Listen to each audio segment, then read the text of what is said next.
ጥር 8 2018 ዓ.ም ሰላም ጤና ይስጥልኝ ውድ የቻናሌ ቤተሰቦች አዳዲስ ሰበር መረጃዎች ይዤላችሁ መጥቻለሁ።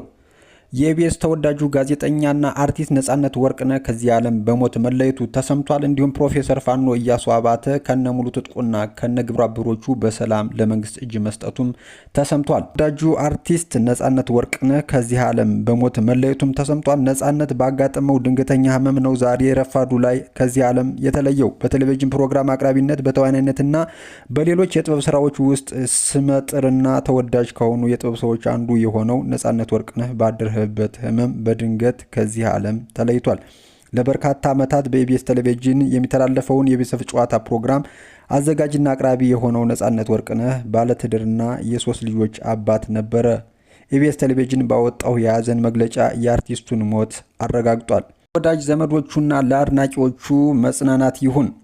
ወደ ሌላኛው መረጃችን ስናልፍ የአማራ ፋኖ ህዝባዊ ድርጅት ወታደራዊ አስተዳደር ኃላፊና የጎንደር ጠቅላይ ግዛት እዝ አዛዥ ረዳት ፕሮፌሰር ፋኖ እያሱ አባተ የአማራ ፋኖ ህዝባዊ ድርጅት አፋሕድ ከአማራ ክልል መንግስት ጋር ያደረገውን የሰላም ስምምነት ተቀብሎ ከሚመራቸው ታጣቂዎች ጋር በሰላም በዛሬው ዕለት እጁን ከነሙሉ ትጥቁ ለመንግስት መስጠቱም ተሰምቷል።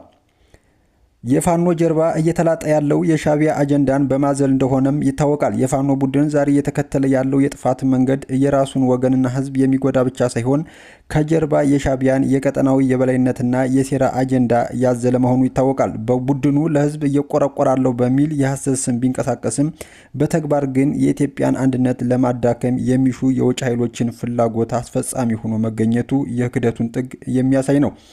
የኢትዮጵያ ጠላቶች በሆነው በሻቢያ የጥፋት ስሌት ውስጥ መጠቀሚያ መሆኑ የፋኖን ትክክለኛ ማንነት ከማጋለጡም በላይ ህዝባዊ መሰረት የሌለውና ለባዕዳንና ፍላጎት እየተገዛ መሆኑን እያረጋገጠ ነው። ይህ የታሪክ ጠባሳው እየተላጠ የሚገኘው የጥፋት ኃይል የኢትዮጵያን ሰላም ለማናገጥ ከታሪካዊ ጠላቶቻችን ጋር ያደረገው ሚስጥራዊ ጋብቻ ለሀገር ህልውና ትልቅ ስጋት በመሆኑ ህዝቡ ይህንን የጥፋት አጀንዳ ነቅቶ ሊዋጋው እንዲገባም ጥሪ ተላልፏል።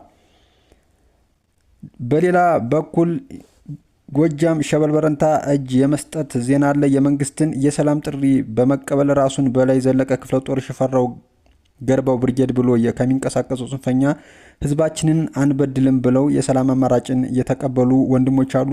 አንደኛ ብዙ አለሙ አለልኝ የያዘው መሳሪያ ሰደፍ ክላሽ 4 F1 ቦምብና 4 ካዘና፣ እውነቱ አብዬ የያዘው መሳሪያ ሰደፍ ክላሽና 2 F1 ቦምብና 3 ካዘና፣ ምስጋናው አብዬ ሰደፍ ክላሽና 2 F1 ቦምብና 4 ካዘና፣ ሙሉዬ የዋለ በአጠቃላይ 8 ቦምብ በመያዝ ለጥምር ጦሩ በሰላም እጅ መስጠታቸውም ተሰምቷል።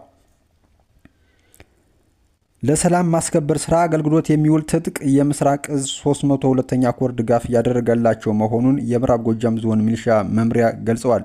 የመምሪያው ኃላፊ አቶ መንግስቱ ተስፋዬ እንደገለጹት አሁን ያለውን አንጻራዊ ሰላም ወደ ዘላቂነት ለማሸጋገር የአካባቢውን የጸጥታ ኃይል በትጥቅ ለማጠናከር የሀገር መከላከያ ሰራዊት ያደረገውን የትጥቅ ድጋፍ አስተዋጽኦ የጎላ መሆኑንም አስተውለዋል። ትጥቁን በወረዳዎችና ከተማ አስተዳደሮች ከፋፍሎ በማሰራጨት በህግ ማስከበር ስላልተሰማሩ የጸጥታ አካላት ትጥቁን በመስጠት ለታለመለት ዓላማ እንዲውል ይደረግ ነው ያሉት። የመንግስትን የሰላም ጥሪ ያልተቀበሉ ታጣቂዎችን የጥፋት ተግባር ለመከላከልና በአካባቢው ዘላቂ ሰላም ለማስፈን የትጥቁ መገኘት ትልቅ ፋይዳ አለውም ብለዋል። የምስራቅ እዝ 302ኛ ኮር ዋና አዛዥ ብርጋዴር ጄኔራል መላኩ ገላነህ እንዳሉት በዞኑ የተፈጠረውን የጸጥታ ችግር ለማስወገድ ከሌሎች አካባቢ የጸጥታ አካላት ጋር በሰሩት የህግ ማስከበር ስራ አንጻራዊ ሰላም መገኘቱንም አንስተዋል። በአካባቢ ዘላቂ ሰላም እንዲሰፍን እየሰሩት ካለው የሰላም ማስከበር ስራ ጎን ለጎን የአካባቢውን የጸጥታ ኃይል በማሰልጠን የጸጥታ ኃይሉን የማጠናከር ስራ እየሰሩ መሆኑንም ገልጸዋል። በዛሬው ዕለትም በሰላም ማስከበር ስራው ጽንፈኛው ይዟቸው ሲዋጋባቸው የነበሩና በምርኮ የተገኙ የተለያዩ የጦር መሳሪያዎችን ለዞኑ ሚሊሻ መምሪያ በማስረከብ አሁን ላለው የሰላም ማስከበር ስራ አገልግሎት እንዲውሉ ማድረጋቸውንም ገልጸዋል። ውድ የቻናሌ ቤተሰቦች ለሰዓቱ ይዤላችሁ የመጣው አዳዲስ መረጃ ይህን ይመስላል። በሌሎች አዳዲስ መረጃዎች መመለስ ነው የሚሆነው። እስከዚያ ግን ላይክ እና ሼር እያደረጋችሁ እንዲሁም አዲስ የሆናችሁ ይህን ቻናል ሰብስክራይብ እያደረጋችሁ ቤተሰብ እንድትሆኑ ስል በአክብሮት ጠይቃለሁ። እስከዚያው ግን መልካም ጊዜ